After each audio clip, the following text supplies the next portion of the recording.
Hey there, guys. So I'm going to try something different. I'm going to do a little read aloud to you of the miraculous journey of Edward Tulane. So I'm going to read a couple chapters and then post it every day, so you can kind of read along.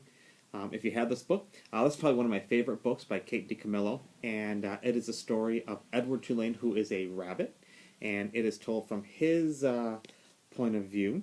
And so the thing about this is that it's told as if Edward were a real person, which in fact he's not. He's a China rabbit.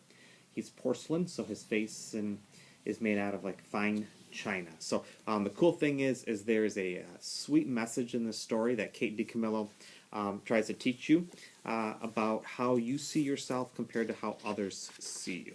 So here we go, the miraculous journey of Edward Tulane. Chapter 1. Once in a house on Egypt Street, there lived a rabbit who was made almost entirely of china.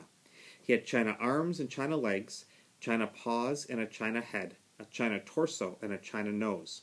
His arms and legs were jointed and joined by wire, so that his china elbows and china knees could be bent, giving him much freedom of movement. His ears were made of real rabbit fur, and beneath the fur there were strong, bendable wires which allowed the ears to be arranged into poses that reflected the rabbit's mood, jaunty, tired, full of ennui. His tail, too, was made of real rabbit fur, and was fluffy and soft and well-shaped. The rabbit's name was Edward Tulane, and he was tall. He measured almost 3 feet from the tip of his ears to the tip of his feet. His eyes were painted a penetrating and intelligent blue. In all, Edward Tulane felt himself to be an exceptional specimen. Only his whiskers gave him pause. They were long and elegant, as they should be, but they were of uncertain origin. Edward felt quite strongly that they were not the whiskers of a rabbit. Whom the whiskers had belonged to intentionally, what unsavory animal, was a question that Edward could not bear to consider for far too long, and so he did not. He preferred, as a rule, not to think unpleasant thoughts. Edward's mistress was a 10-year-old dark-haired girl named Abilene Tulane, who thought almost as highly of Edward as Edward thought of himself. Each morning, after she dressed herself for school, Abilene dressed Edward. The China Rabbit was in possession of an extraordinary wardrobe composed of handmade silk suits, custom shoes fashioned from the finest leather and designed specifically for his rabbit feet, and a wide array of hats equipped with holes so that they could easily fit over Edward's large and expressive ears. Each pair of well-cut pants had a small pocket for Edward's gold pocket watch, which usually kind of would sit like right over here or right over here. Abilene wound the watch for him each morning.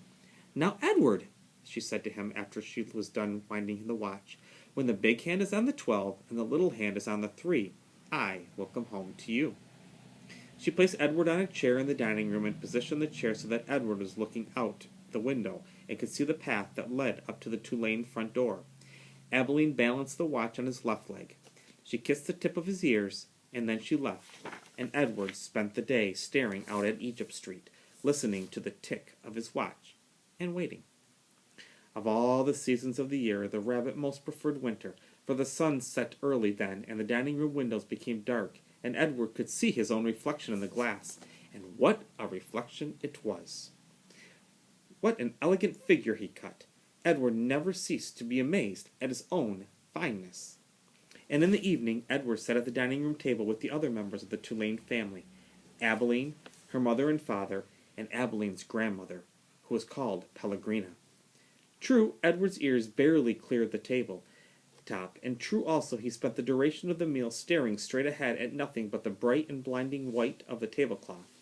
But here he was, a rabbit, at the table. Abilene's parents found it charming that Abilene considered Edward real, and that she sometimes requested that a phrase or story be repeated because Edward did not hear it. "Papa," Abilene would say, "I'm afraid that Edward did not catch that last bit." Abilene's father would then turn in the direction of Edward's ears and speak slowly, repeating what he had just said for the benefit of the China Rabbit. Edward pretended out of courtesy to Abilene to listen, but in truth He was not very interested in what people had to say, and also he did not care for Abeline's parents and their condescending manner toward him. All adults, in fact, condescended to him, which means kind of treated him less than them, kind of made fun of him. Only Abeline's grandmother spoke to him as Abeline did, as one equal to another. Pellegrina was very old. She had a large, sharp nose and bright black eyes that shone like dark stars. It was Pellegrina who was responsible for Edward's existence. It was she who had commissioned his making, she who had ordered his silk suits and his pocket watch, his jaunty hats and his bendable ears, his fine leather shoes, and his jointed arms and legs, all from a master craftsman in her native France. It was Pellegrina who had given him as a gift to Abeline on her 7th birthday. And it was Pellegrina who came each night to tuck Abeline into her bed and Edward into his. "Will you tell us a story?" Abeline asked her grandmother each night. "Not tonight, lady," said Pellegrina. "Well, when?" asked Abeline. "What night?" "Soon," said Pellegrina. Soon there will be a story." And then she turned off the lights, and Edward and Abeline lay in the dark of the bedroom. "I love you, Edward," Abeline said each night after Pellegrina had left. She said those words, and then she waited, almost as if she expected Edward to say something in return. Edward said nothing. He said nothing because, of course, he could not speak. He lay in a small bed next to Abeline's large one. He stared up at the ceiling and listened to the sound of her breath entering and leaving her body, knowing that soon she would be asleep. Because Edward's eyes were painted on, and he could not close them, he was always awake. And sometimes if Abeline put him into his bed on his side instead of on his back, he could see through the cracks in the curtains and out into the dark night. On clear nights the stars shone, and their pinprick light comforted Edward in a way that he could not quite understand. Often he stared at the stars all night until the dark finally gave way till dawn. Chapter 2.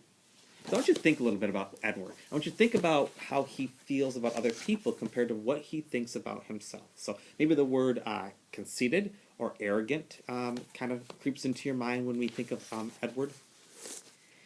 And in this manner, Edward's days passed one into the other. Nothing remarkable happened. Oh, there was the occasional small domestic drama. Once, while Abeline was at school, the neighbor's dog, a male brindled boxer, and inexplicably named Rosie, came into the house uninvited and announced, and lifted his leg on the dining room table, spraying the white tablecloth with urine. He then trotted over and sniffed Edward, and before Edward even had time to consider the implications of being sniffed by a dog, he was in Rosie's mouth, and Rosie was shaking him back and forth vigorously, growling and drooling. We got a picture of that. Fortunately, Abeline's mother walked past the dining room and witnessed Edward suffering. "Drop it," she shouted to Rosie, and Rosie, surprised into obedience, did as he was told.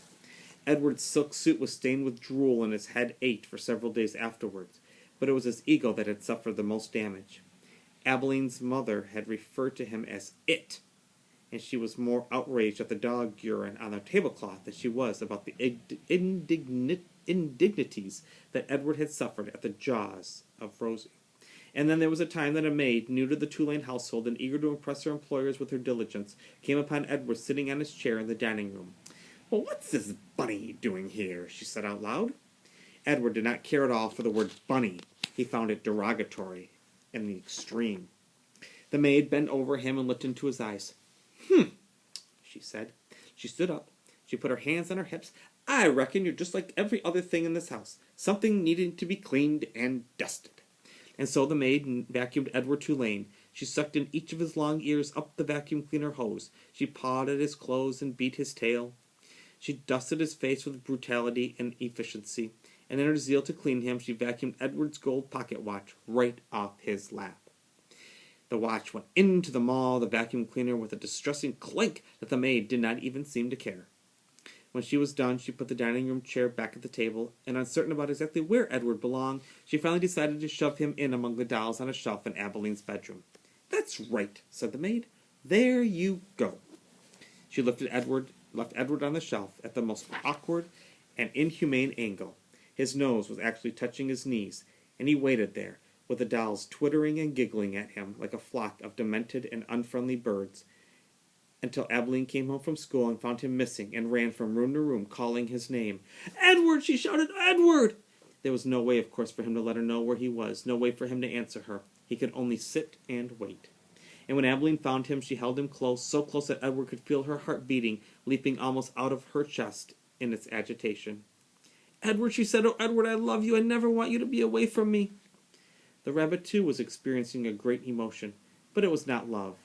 It was annoyance that he had been so mightily inconvenienced, that he had been handled by the maid as cavaliere, as an inanimate object, a serving bowl, say, or a teapot. The only satisfaction he had from the whole affair was that the new maid was dismissed immediately. Edward's pocket watch was located later, deep within the bowels of the vacuum cleaner, dented but still in working condition. It was returned to him by Abilene's father, who presented it with a mocking bow. "Sir Edward," he said, "your timepiece, I believe." The rosy affair and the vacuum cleaner incident, those were great dramas of Edward's life, until the night of Abilene's 11th birthday, when, at the dinner table, as the cake was being served, the ship was mentioned. Chapter 3. I'll read one more chapter for you. "She is called the Queen Mary," said Abilene's father, "and you and your mamma and I shall set sail on her all the way to London." "Well, what about Pellegrina?" said Abilene. "I will not go," said Pellegrina. "I will stay." Edward, of course, was not listening. He found the talk around the dinner table excruciatingly dull. In fact, he made a point of not listening if he could help it.